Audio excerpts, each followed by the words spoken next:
자, 오늘 빌립보서 1장 1절부터 11절 말씀을 통해 함께 말씀을 나누기를 원합니다. 방금 전에 말씀드렸던 것처럼 어제 저희가 창립 예배가 있었습니다. 이 지역에 주님의 교회의 시작을 이제 선포하였습니다.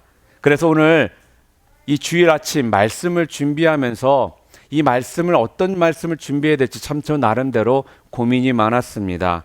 창립 예배 후에 첫 주의 말씀, 어떤 말씀을 우리 성도들과 함께 나누어야 될지 고민하는 가운데 주님께서 그 가운데 빌립보서 1장의 말씀을 주시고 또한 예수님 안에서 기쁘게 삽시다라는 제목으로 오늘 말씀을 증거하도록 하셨습니다. 오늘 방금 전에 읽은 빌립보서 전체적인 빌립보서는요, 보통 기쁨의 서신서라고 우리는 말을 합니다. 우리가 예수 믿는 사람이라면은 그 열매가 우리의 삶 가운데 나타나는 것이 있습니다. 첫 번째로 우리의 모습을 통해 나타나는 것이 있다면 그것은 바로 사랑입니다. 그리고 사랑 다음으로 우리를 통해서 나타나는 열매가 있다면 그것은 아마 기쁨일 것입니다. 야, 저 사람이 진짜 크리스찬인가? 라고 그럴 때 많은 경우 그 사람을 통해서 우리들이 알 수 있는 것이 무엇이냐면은 사랑이 있는가라는 부분입니다. 그리고 사랑 다음으로 우리가 볼 수 있는 것이 저 사람 가운데 예수 그리스도를 믿는 것 때문에 진정한 기쁨이 있는가를 보면 우리가 그 사람이 진정 크리스찬인지 아닌지를 알 수 있습니다. 우리가 전도를 하려고 할 때마다 특별히 가족 전도가 참 어려움에 부딪힐 때가 많습니다. 왜냐하면요, 우리의 모습을 너무나도 우리 가족들은 잘 알고 있기 때문에 그래요. 그래서 예수를 믿는다면은 참 기뻐하는 모습과 변화되는 모습이 가족들한테 보여진다면은 아마 전도하는 것이 그렇게 어렵지는 않을 것 같습니다. 그런데 알다시피 가족 전도가 어려운 것은 우리가 분명히 예수 그리스도를 믿는다 하면서도 우리의 삶을 바라보잖아요. 짜증낼 때는 더 짜증이 더 심합니다. 그리고 또한 염려거리가 있으면은 염려를 붙들고 사는 우리의 이런 모습들이 분명 있습니다. 그리고 또 예수를 믿는다면 얼굴에 환한 미소와 사랑과 기쁨이 넘치는 모습들이 우리 가운데 있어야 되는데 완전히 얼굴을 바라보면 인상파가 저리 가라 할 정도로 인상을 쓰고 있는 우리의 모습이 많다라는 겁니다. 그렇기 때문에 별로 우리의 모습을 통해 달라진 것이 없다라고 느끼기 때문에 가족 전도가 그렇게 쉽지만은 않은 것입니다. 만약에 우리가 분명히 다른 모습이 우리 가족들에게 비춰진다면은 아마 우리 가족들도 참, 내 동생이, 내 형이, 내 부모가 믿는 저 하느님, 예수님, 나도 좀 알고 싶다라는 생각을 갖기가 쉬울 것입니다. 왜요? 그 안에서 뭔가가 좀 매력적인 것이 분명히 보일 수밖에 없거든요. 그런 면에서 오늘 창립 예배 후에 우리 뉴라이프 디비전교회 우리 성도님들이 점검해 봐야 될 것이 있다면 그것이 바로 무엇이냐? 우리의 모습을 통해서 진정 기쁨을 사람들이 볼 수 있느냐? 이 부분에 대해서 오늘 말씀을 통해 이 빌립보서 말씀을 통해 우리 스스로를 좀 뒤돌아보는 시간이 되기를 바랍니다. 자, 오늘 말씀인 빌립보서는요, 기쁨으로 가득 차 있는 편지입니다.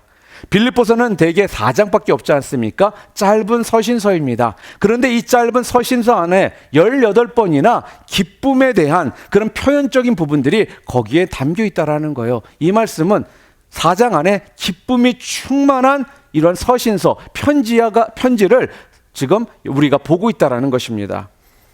그러나 사실 빌립보를 여러분들이 읽어보시면 잘 알겠지만 이 빌립보서는요, 이렇게 기뻐할 수만은 없는 그런 상황 가운데 있는 내용입니다. 왠지 아세요? 빌립보서는요, 여러분이 잘 알다시피 옥중 서신 중에 한 가지 있기 때문에 그렇습니다. 지금도 사도 바울이 지금 어디에 있습니까? 로마 감옥에 갇혀 있습니다. 갇혀 있는 걸로 끝나는 것이 아니라 지금 이런 상황 가운데 지금 사도 바울은요, 자기의 그 기뻐하는 모습을 지금 잘 보여주고 있습니다. 솔직하게 말한다면 언제 어떻게 어떠한 방법으로 죽을지 모르는 앞날이 지금 불안한 상황 가운데 있는 사람이 바로 사도 바울이거든요. 그렇게 불안한 가운데 있고 앞날을 예측할 수 없는 상황 가운데 있는 사람이 지금 어떻다라는 거예요? 기뻐한다라는 거예요. 자기는 지금 이런 상황 가운데 기뻐서 어찌할 바를 모르겠다 하면서 계속적으로 기쁨에 대한 그런 표현들을 4장이라는 짧은 이 서신서를 통해서 지금 표현해 주고 있습니다. 여러분, 왜 이렇게 사도 바울이 기뻐할 수 있었을까요? 여러분은 궁금하지 않으십니까? 여러분이 만약에 여러분이 지금 감옥에 갇혀 있고 여러분의 삶 가운데 지금 어려움이 닥쳐 있는데 그런 상황 가운데 여러분들은 진정 기뻐하실 수 있으십니까? 그런데 사도 바울은요, 지금 감옥에서 죽을 날을 기다리는 사람과 다를 바가 없는 상황이 있습니다. 그러한 사람이 그 감옥에서 이렇게 기뻐하는 모습을 보여줄 수 있다는 것은 분명 뭔가 이유가 있다라고 저는 생각이 들지 않으십니까? 저는 분명히 이것을 보면서 사도 바울의 분명한 다른 점이 있다. 무엇 때문에 그가 이토록 기뻐할 수 있었을까? 다른 것이 아니었습니다. 바로 예수님 때문에 사도 바울은 이렇게 자기는 기뻐했다라는 거예요. 예수님이 나랑 항상 함께 하심을 그는요 믿었다라는 것입니다. 그렇기 때문에 사도 바울이 감옥에서도 이렇게 기뻐할 수 있었던 것입니다. 우리 빌립보서 1장 오늘 1절 말씀 함께 다시 볼까요? 그리스도 예수의 종 바울과 디모데는 그리스도 예수 안에서 빌립보에 사는 모든 성도와 또한 감독들과 집사들에게 편지하노니라고 지금 1절 말씀에 이렇게 표현하고 있습니다. 그리스도 예수 안에서 지금 이 표현이요 바울 서신서를 읽다 보면요 130번 정도가 나온다고 합니다. 이 말씀이 뭡니까? In Christ, 예수 그리스도 안에서라는 표현을 사도 바울은 130번에 걸쳐서 표현하고 있다라는 거죠. 자, 그런데 사도 바울이 지금 어디에 있습니까? 감옥에 있습니다. 감옥에 있는데도 지금 어떻다라는 거예요? 나는 감옥에 있는 것이 아니라 누구랑 함께 있다고요? 예수님과 함께 있다라는 거예요. 예수님 안에 내가 있기 때문에 나는 기뻐한다라고 지금 말을 하고 있는 것입니다. 사도 바울은요 자신이 빌립보에 있든지 에베소서에 있든지 고린도에 있든지 상관이 없다라는 것입니다. 왜요? 사도 바울은 언제나 누구랑 함께 있다고요? 나는 예수님 안에 있다라고 그는 그것을 분명히 믿고 있었고 그렇게 생각했기 때문에 그렇기 때문에 항상 예수님께서는 나와 함께 해 주신다라는 이 믿음이 있었기 때문에 감옥에 있으면서도 계속적으로 기쁨의 표현을 그가 할 수 있었던 것입니다. 그렇기 때문에 그는요 자기가 지금 감옥에 있든 또한 궁전에 있든 이런 것들이 도대체 별로 상관이 없는 그러한 삶을 살고 있는 거예요. 예수님 안에 있기만 한다면은 더 이상 자기는 뭐라는 거예요? 부러울 것이 없다라는 것입니다. 그리고 불평할 것이 없다라는 거예요. 두려울 것이 없다라고 그렇게 말하고 있는 사람이 바로 오늘 본문에 나와 있는 사도 바울입니다. 이것이 바로 사도 바울에게 있었던 기쁨의 비밀입니다. 자, 오늘 본문 3장 뒤쪽으로 좀 나가볼까요? 3장 7절과 9절에 사도 바울은 이렇게 말을 합니다. 그러나 무엇이든지 내게 유익하던 것을 내가 그리스도를 위하여 다 해로 여길 뿐더러 또한 모든 것을 해로 여김은 내 주 그리스도 예수를 아는 지식이 가장 고상하기 때문이라. 내가 그를 위하여 모든 것을 잃어버리고 배설물로 여김은 그리스도를 얻고 그 안에서 발견되려 함이니 내가 가진 의는 율법에서 난 것이 아니요 오직 그리스도를 믿음으로 말미암은 것이니 곧 믿음으로 하나님께로부터 난 의라라고 성경은 말합니다. 지금 사도 바울은요 정말 내가 예수님 안에 있고 그 예수님을 내가 알고 또한 뭐라는 거예요? 내가 예수님 안에만 있을 수 있다면은 감옥이든 어디든 나는 아무런 상관이 없습니다라고 지금 얘기하고 있습니다. 여러분이 잘 아시는 찬송가 438장 내 영혼이 은총 입어 이 찬양 아십니까?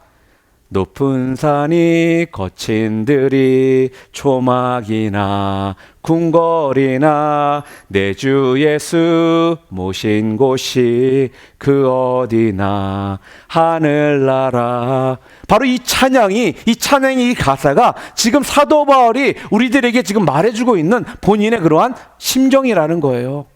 내가 어디에 있든 하나님이 함께 하시길 믿을 때 그곳이 바로 천국이라는 것입니다.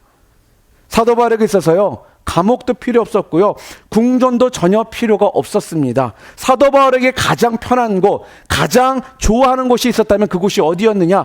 바로 주님 안에 있는 것이 그에게 가장 편한 곳이요 그가 가장 좋아하는 곳이라는 말씀입니다.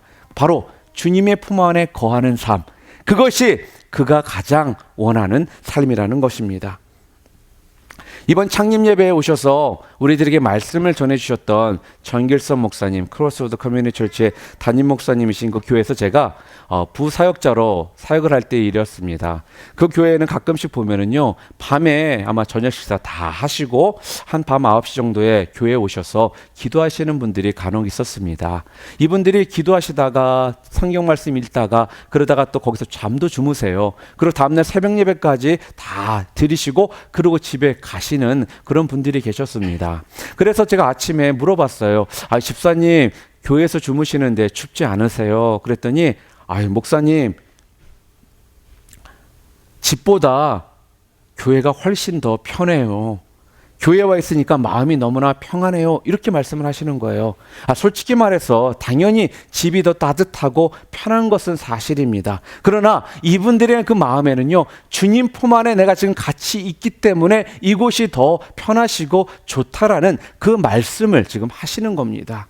사랑하는 성도 여러분, 저와 여러분 모두가요, 오늘부터는요, 진정 주님 안에서 기쁨이 넘쳐나고요, 좀 그 하나님이 주시는 그 기쁨들을 맛보시는 삶을 여러분들이 좀 사셨으면 좋겠습니다. 그래서 자꾸 교회 오고 싶어지고요, 또한 교회 오면은 평안하고요, 또한 적어도 토요일쯤 되면은 교회가 생각이 나고 내가 뭐를 할 수 있을까라는 이런 것들을 생각해 볼 수 있고, 또 하나님 말씀 읽는 것이 너무나도 좋은데 시간이 부족해서 어찌할 바를 모르는 이러한 모습들이 우리 가운데 좀 있었으면 한다는 말씀입니다. 그럴 때 여러분들이 어떤 삶을 사는 것입니까? 바로 어때요? 주님 안에서 거하시는 삶이고요, 그것이 주님과 함께 동행하는 삶이고요, 또한 우리 주님만을 바라보는 그러한 삶으로 여러분이 사시게 된다는 것입니다. 또한 예수님 안에 있으면요, 어떤 것도 두려워할 필요가 없습니다. 예수님이 내 안에 계시기 때문에 그 예수님이 결국 모든 것을 합력하여 선을 이루어 주실 거라는 그 믿음 때문에 우리는 두려워할 필요가 없다라는 거예요. 빌립보서 1장 6절 말씀에 이렇게 말합니다. 너희 안에 착한 일을 시작하신 이가 그리스도 예수의 날까지 이루실 줄을 우리는 확신하노라. 사도 바울은 지금 빌립보 교인들에게 지금 뭐라고 말하고 있습니까? 여러분 가운데 어려움이 닥쳤다고 해서 실망하지 마시기 바랍니다. 그리고요, 여러분이 복음을 전하다가 좀 낙심하는 낙관에 부딪혔을지라도 여러분 낙심하지 마시기 바랍니다. 여러분이 열심히 사역했는데 별로 열매가 보이지 않는다고 해서 낙심하지 마시기 바랍니다. 이 모든 일을 시작하신 분은 바로 우리 예수님이십니다. 그렇기 때문에 시작하신 예수님께서 반드시 이 일을 마무리해 주실 것을 믿으시기 바랍니다. 아멘. 주님께서 지금 이렇게 사도 바울은 이 빌립보 교인들에게 지금 말을 하고 있다는 거예요. 그러므로 여러분, 주의 일꾼인 우리들이 늘 확인해야 할 것이 있다면 다른 것이 아닙니다. 이게 지금 내 일이 얼마나 잘 되고 있고 내 계획대로 무슨 일들이 잘 진행되고 있는가를 확인하는 것이 아니라, 또한 어려움이 부딪히면 그것 때문에 고민하면 어떻게 하면 잘 될까, 이런 것을 먼저 확인할 것이 아니라, 우리가 확인할 것은 다른 것이 아니라 내가 지금 예수님과 늘 함께하고 있는가, 내가 예수님 안에 지금 거하고 있는가, 내가 예수님과 지금 동행하는 삶을 살고 있는가, 이 부분을 늘 먼저 확인해야 된다는 거예요. 이것을 확인하면은 그때부터 우리가 하고 있는 일들의 다음 단계가 분명히 보여질 것이고요, 방금 전에 말씀드렸던 것처럼 시작하신 이가 끝마무리까지 하실 거라는 이 믿음이 여러분 가운데 분명히 생길 거라는 겁니다. 우리가 이제 창립 예배를 마쳤습니다. 어제만 해도 이 자리가 가득 찼었습니다. 많은 경우 창립 예배 후 성도들이 대래 시험에 빠진다고 그래요. 다른 이유가 아니더라고요. 무엇 때문에 시험에 빠지냐면요, 그 자리에 전날까지만 가득가득 채워져 있는 이 모습을 보다가 다음 주에 딱 돌아와 보니까 옛날의 모습으로 돌아가 있거든요. 거기서 대래 성도들이 시험을 빠진대요. 시험에 든대요. 그것 때문에 마음에 어려움이 생긴다라는 거예요. 여러분, 시작하신 이가 누구시에요? 바로 우리 예수님이십니다. 그러면 마무리까지도 끝까지 해주실 분이 누구십니까? 바로 예수님이심을 여러분들 믿으심으로 어떠한 상황 가운데 놓일지라도 여러분 시험에 들지 마시고 그것 때문에 근심 걱정하지 마시기를 바랍니다. 그것이 바로 진정 믿음이라는 거예요. 우리가 하려면 여러분은 다수 여러분의 계획 가운데 무엇은 일들이 이루어지지 않잖아요. 그럼 여러분은 거기에 마음의 힘듦이 생겨요. 분명히 이 정도 되면 이 뭐가 돼야 되는데, 이렇게 했으니까 이게 돼야 되는데 라는 이런 생각 가운데 우리들이 자꾸 어떻게 해요? 근심과 걱정의 모습으로 우리가 빠져들기 시작한다는 겁니다. 저는 믿기는요, 우리 뉴라이프 뉴비전 교회는 그냥 단순간에 사람만 막 모이는 교회가 아니라 다음 세대를 위해 교회를 개척하는 교회가 되기 위해서 여러분 자신들부터 그러한 영적인 리더로 여러분들이 자리매김해 주셔야 된다는 거예요. 그래야지만 그 일을 감당할 수가 있죠. 그것이 바로 하나님께서 우리 뉴라이프 뉴비전 교회에 허락하신 분명한 사명이요 비전이라는 말씀입니다. 요한복음 15장 5절에 보게 되면은 성경은 분명히 또 이렇게 말을 합니다. 나는 포도나무요 너희는 가지라. 그가 내 안에 내가 그 안에 거하면 사람이 열매를 많이 맺게 된다라고 지금 말씀하십니다. 지금 여기 이 본 말씀에서 핵심이 지금 무엇입니까? 예수님과의 관계를 말하고 있는 거예요. 그가 내 안에 내가 그 안에. 여러분이 예수님과만 붙어만 있잖아요. 예수님과만 동행만 한다면은 이러한 축복이 여러분 가운데 분명히 있을 거라는 거예요. 이 말씀이 뭡니까? 분명한 여러분의 삶 가운데 열매가 맺히게 되어 있다라는 것입니다. 제가 좋아하는 말 중에 이런 얘기를 참 자주 해요. 사과나무에는 사과나무가 열릴 수밖에 없는 거예요. 배나무에는 배가 열려야 된다라는 거예요. 이것이 바로 하나님께서 우리들에게 허락하신 섭리라는 것입니다. 여러분들이 예수님에 붙어만 있잖아요. 그 안에서 예수님의 열매가 맺힐 수밖에 없다라는 말씀입니다.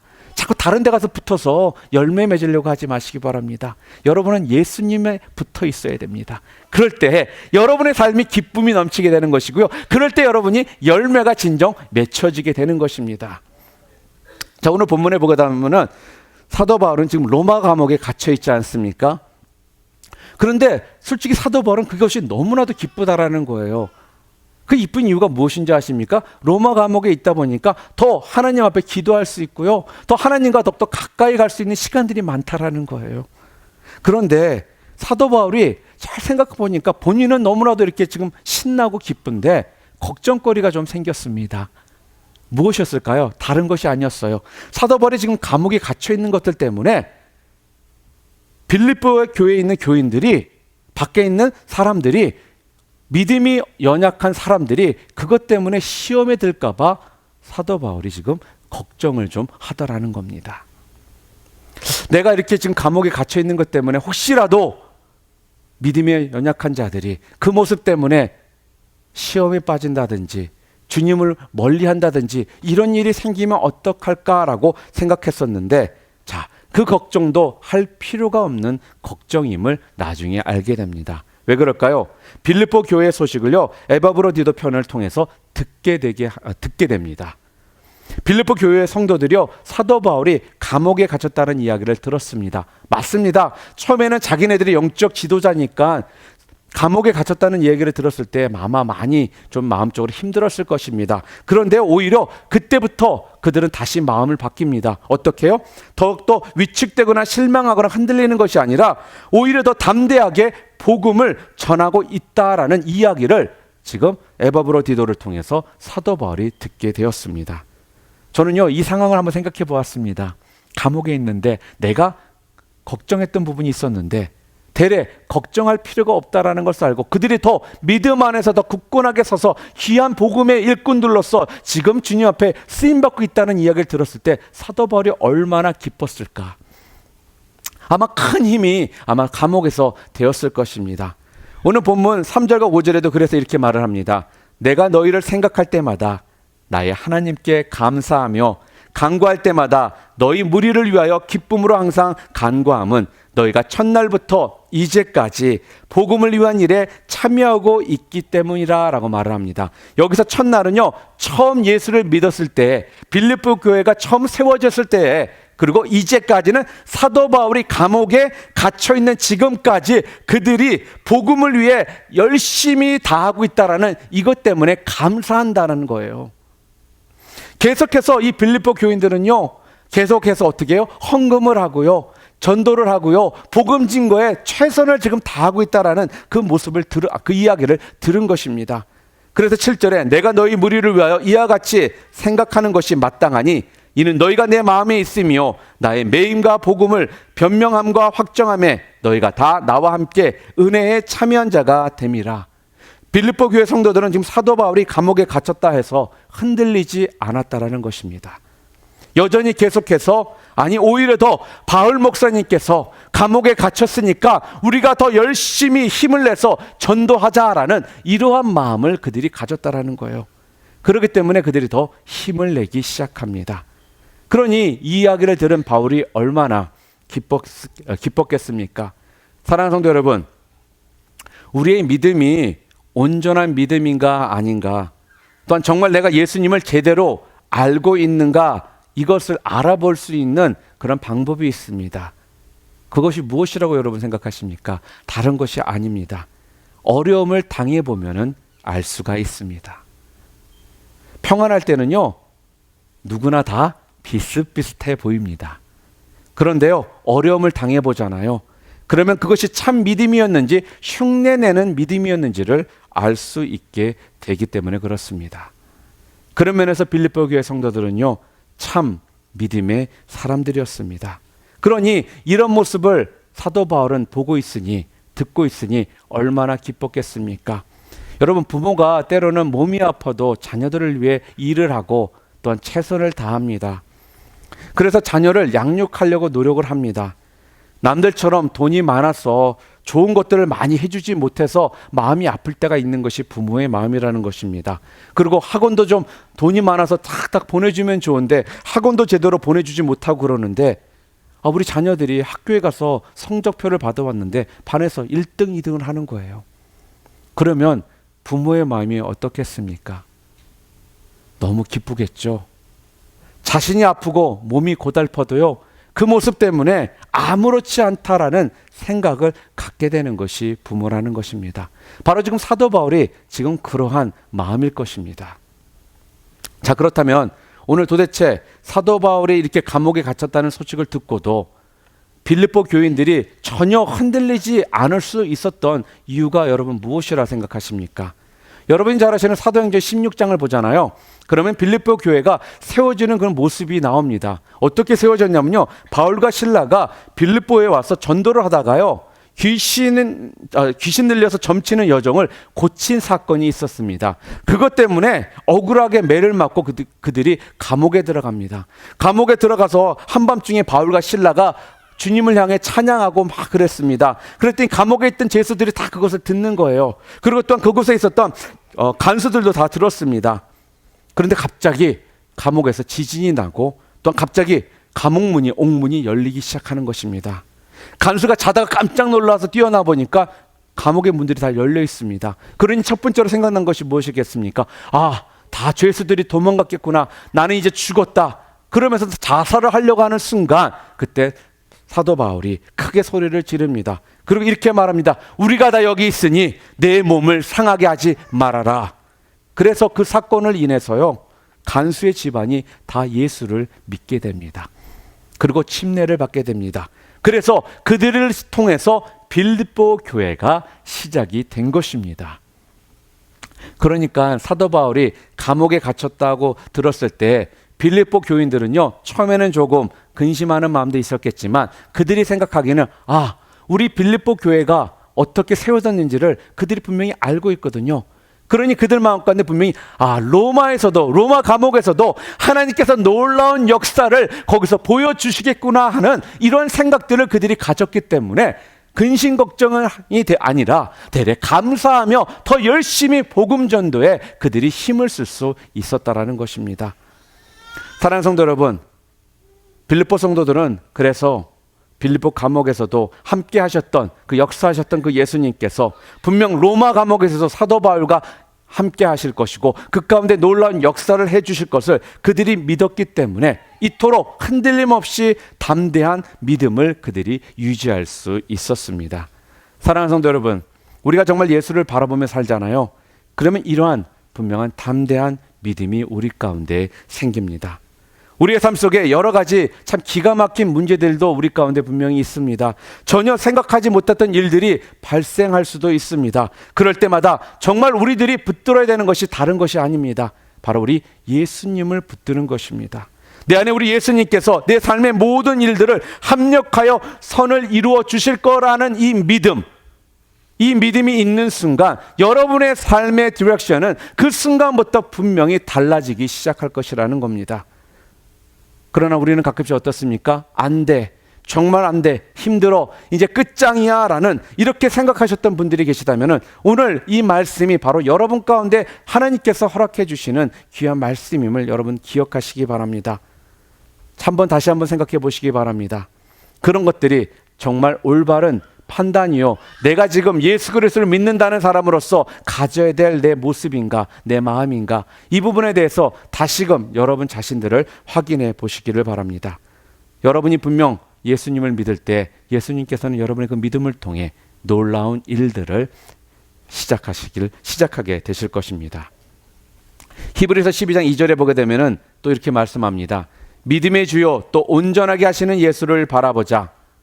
예수님은 지금 살아계시고 우리와 함께 하시지만 우리가 예수님을 분명히 바라보지 않으면 어떻다라는 거예요? 결코 믿음 안에서 온전히 여러분이 설 수 없다라는 것입니다.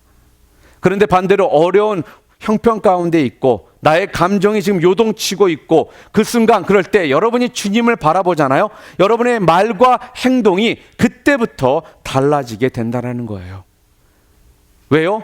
믿어지기 때문에, 감사하기 때문에, 믿어지니까 주님이 하실 거라는 확신이 있기 때문에 여러분의 말과 행동이 달라질 수밖에 없다라는 겁니다. 믿는 사람들은요, 그래서요, 부정적인 이야기를 하지 않는 거예요. 왜요? 주님께서 하실 거라는 확신이 있는데 도대체 무슨 이유 때문에 부정적인 말을 하겠습니까? 여러분, 이 믿어지는 기쁨이 여러분들 가운데 오늘 충만하시기를 주님의 이름으로 축원합니다. 주님이 분명 시작하셨다면은 주님께서 끝까지 마무리해 주실 것을 믿으시는 여러분 모두 되시기를 다시 한번 주님의 이름으로 축원합니다. 자, 또 하나 간단하게 말씀을 드리고 오늘 말씀을 마치려고 합니다. 우리가 또 예수님을 바라보잖아요. 그러면은 진정한 사랑을 여러분들이 경험할 수 있게 됩니다. 이 진정한 사랑을 경험한다는 것이 또 얼마나 놀라운 기쁨인지 모릅니다. 오늘 본문에 읽잖아요. 그럼 구구절절 지금 사도 바울이요, 빌립보 성도들에게 지금 편지를 보낸 거거든요. 근데 얼마나 사랑을 표현하고 있는지 연애 편지 저리 가라예요. 연애 편지 같은 거 잘 쓸 줄 모르는 분들은 이 빌립보서 열심히 좀 읽으면 여러분 연애 편지 확실하게 쓸 수 있어요. 자, 다 읽을 수는 없습니다. 제가 8절 말씀만 좀 읽을게요. 1장 8절. 내가 예수 그리스도의 심장으로 너희 무리를 얼마나 사모하는지 하나님이 내 증인이시라. 지금 사도 바울이요, 빌립보 성도들을 사랑하되 지금 어떻게 사랑한다고요? 예수 그리스도의 심장으로 사랑한대요. 예수 그리스도의 심장으로. 이거는요, 문학적인 표현이 아닙니다. 낭만적인 표현이 아니라는 거예요. 이것은 뭐라는 거예요? 사실이라는 거예요. 무슨 말이냐면요, 사도 바울은요, 지금 빌립보 성도를 사랑하되 자기 자신이 사랑으로 사랑한 것이 아니라 뭐라는 거예요? 예수님의 그 사랑으로 빌립보 교인들을 지금 사랑했다라는 거예요. 그러니까 좀 더 쉽게 말한다면 예수님이 빌립보 성도들을 얼마나 사랑하시는지 그 예수님의 사랑의 마음을 내가 가지고 지금 자기의 그 사랑을 그들에게 지금 부어주고 있다라는 것입니다. 그 부어주신 사랑으로 너희들을 내가 지금 사랑한다라고 지금 말을 하고 있습니다. 사랑하는 성도 여러분, 오늘 우리가 예수님의 심장을 가지면요, 사랑하지 못할 사람이 아무도 없습니다. 그렇게 가끔씩은 남편이 아내가 미울 때가 있다고 합니다. 네, 우리 성도님들은 안 그러실 거라 믿지만 듣다 보면 가끔씩 아내가 밉고 남편이 미웠다고 하는데, 만약에 여러분 그 마음 안에 예수님의 그 심장을 여러분이 붙드시잖아요. 그러면 그렇게 미웠던 남편이, 그렇게 미웠던 아내가요, 아름답게 보이기 시작하는 것이고요, 사랑스럽게 보이기 시작한다라는 거예요. 대래 그들을 용서할 수 있는 마음이 생기고요, 그들을 불쌍히 여기는 마음이 생기게 된다라는 거예요. 이것이 바로 예수님의 심장으로 바라보는 모습이라는 것입니다. 그러므로 오늘 여러분들 가족이나 아니면 누구든지 간에 잘 용납이 되지 않는 분들 혹시 계십니까? 아니면 또 혹시 꼴 보기 싫으신 분들 계십니까? 그렇다면 오늘 이렇게 좀 기도해 보시기를 바랍니다. 예수님의 심장으로 사랑하게 해 주세요. 또 그렇게 될까 봐 아마 지금 기도 안 하시는 분들도 있을 거예요. 그래서 제가 동시에 여러분들 하시라고 시키려고 합니다. 우리 함께 했으면 좋겠습니다. 예수님의 심장으로 그 사람을 사랑하게 해 주세요. 네, 여러분들 지금 말씀하셨습니다. 우리 주님이 들으셨습니다. 여러분 가운데 그 예수님의 심장으로 그 꼴보기 싫었고 미웠던 사람들까지도 사랑하시는 놀라운 축복이 오늘 이 시간을 통해 여러분 가운데 충만하기를 주님의 이름으로 축원합니다. 맞습니다. 우리 인간의 모습으로 내 인격으로는요, 누군가를 사랑한다는 것이 참 한계가 많이 있습니다. 용서하려고 하고 사랑하려고 해도 그 사람이 하는 그 한 행동이 꼴보기 시작하잖아요. 그러면 하나하나마다 다 그렇게 보이거든요. 그렇기 때문에 여러분 자신들이 먼저 하셔야 될 것은요, 내가 그를 사랑하려고 하지 마시기를 바랍니다. 예수님의 심장으로 그들을 바라보시기 바랍니다. 무슨 말씀이에요? 예수님의 그 사랑으로 그들을 바라보기 시작할 때 그때 진정 여러분들이 그들을 사랑하실 수 있게 될 것입니다. 그렇기 때문에 예수님의 심장으로 하시면요, 사랑 못할 사람이 아무도 없습니다. 사랑은요, 그 대상자가 문제가 아닙니다. 그 환경과 여건이 문제가 아니라는 것입니다. 그 사람의 성격이 어떠냐가 문제가 되질 않습니다. 과거에 그 사람이 나에게 어떻게 했느냐가 문제가 되지 않습니다. 사랑은요, 내가 진짜 예수님을 잘 믿느냐 안 믿느냐에 달려 있다라는 것입니다. 내가 안 죽고 내가 계속적으로 팔팔 살아있기 때문에 내가 그들을 사랑할 수 없는 것이고 그들을 용서할 수 없는 것입니다. 그러나 내가 그리스도와 함께 죽고요, 내 안에 예수 그리스도가 함께 하심을 분명히 믿는 자들은요, 그때부터 그들을 용서할 수 있고 그들을 사랑할 수 있게 되는 것입니다. 그래서 사도 바울은 지금 빌립보 교인들에게 그 마음을 가지고 예수의 심장으로 너희들을 사랑한다라고 지금 애틋한 이러한 연애 편지를 그들에게 써 보냈던 것입니다. 저와 여러분 모두에게 오늘 예수님의 그 심장이 부어지는 놀라운 축복이 있으시기를 주님의 이름으로 축원합니다. 자, 한번 질문 한번 해보겠습니다. 빌립보 성도들이 사도 바울을 이렇게 뜨겁게 사랑했던 이유가 무엇일까요? 사도 바울이 그들을 사랑하는 것에 대해서는 우리가 알았습니다. 그들이 흔들리지 않은 이유도 분명 알았습니다. 그러나 그렇다면 빌립보 교인들이 왜 사도 바울을 그토록 또 사랑했을까요? 이 부분에 대해서도 우리가 좀 알아야 되지 않겠습니까? 모든 사랑은요, 쌍방통인 것 같습니다. 서로 사랑을 하거든요. 자, 교회를 사도 바울이 개척했기 때문에 빌립보 교인들이 사도 바울을 사랑했나요? 아니면 사도 바울의 말씀이 너무나도 좋아서 그들이 사랑했나요? 아니면 사도 바울이 인물이 너무나도 좋아서 빌립보 교인들이 그를 사랑했나요? 아니면 그가 학문이 뛰어나고 아니면 같은 고향 사람이기 때문에 사도 바울을 그들이 사랑했을까요? 빌립보 교회 성도들은요, 사도 바울을 그 이유 때문에 사랑했던 것이 아니었습니다.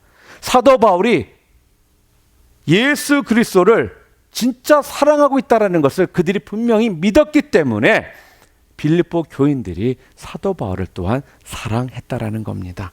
이 말씀은요, 사도 바울의 삶을 바라보면서 예수님 한 분만으로 충분하다는 것을 사도 바울이 분명히 보여주었기 때문에 그들이 사도 바울을 그토록 또한 사랑할 수 있게 되었던 것입니다.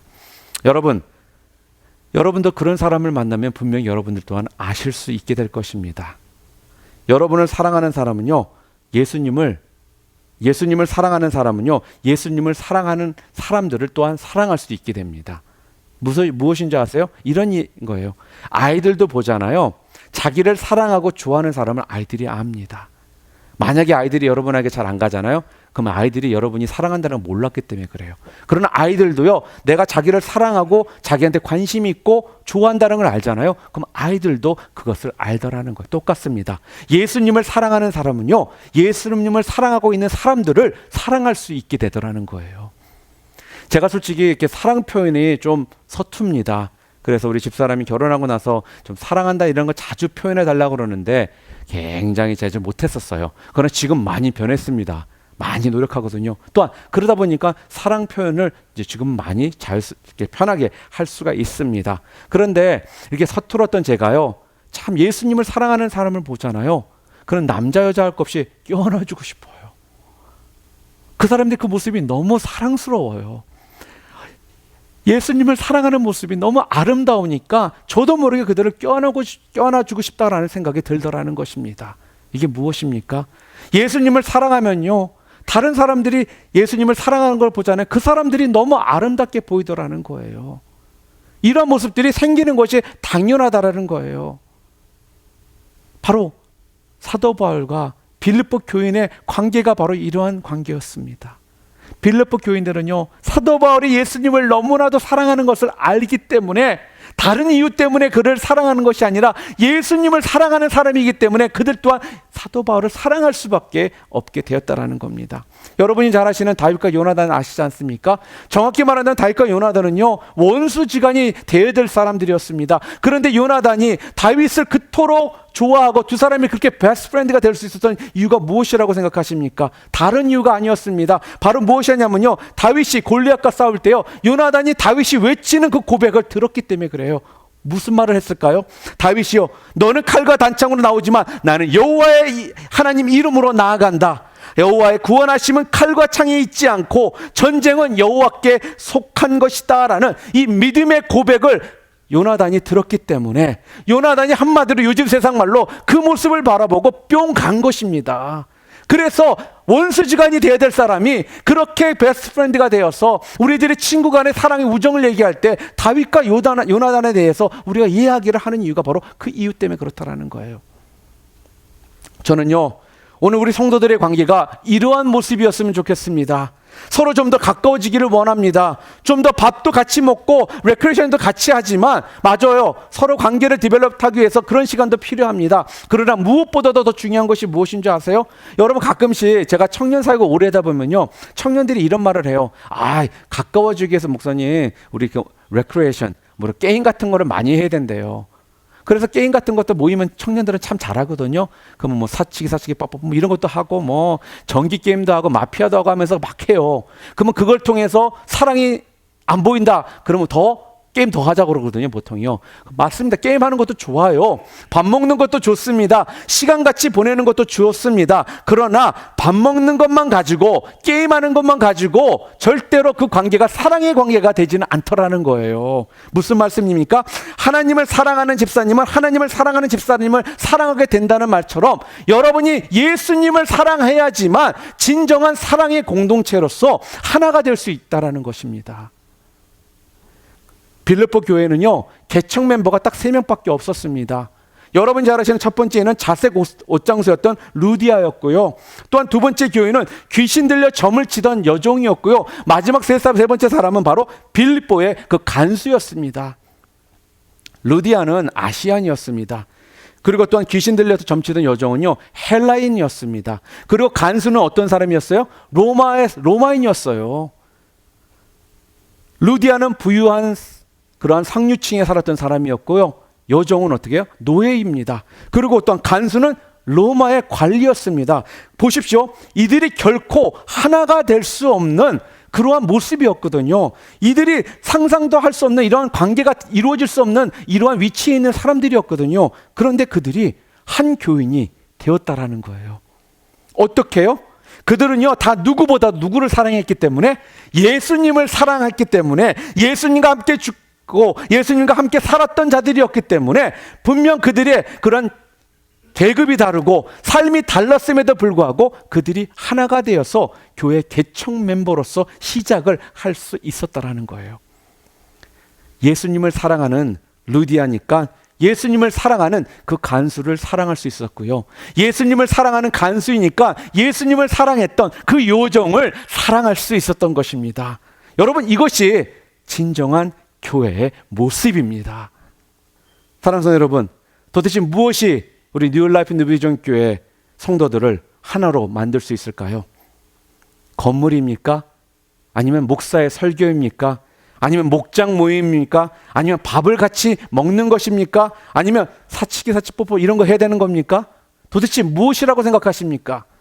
자, 오늘 우리 모두가 다른 것을 바라볼 것이 아니라 여러분 각자 한 사람 한 사람이 예수님만을 사랑한다면 그 사랑 때문에 우리의 이 공동체는 하나가 되어서 사랑이 충만한 모습 가운데 우리가 쓸 수 있다라는 거예요.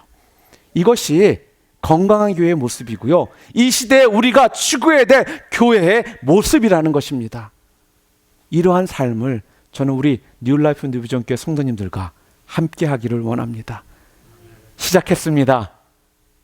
분명 예수님께서 시작하셨습니다.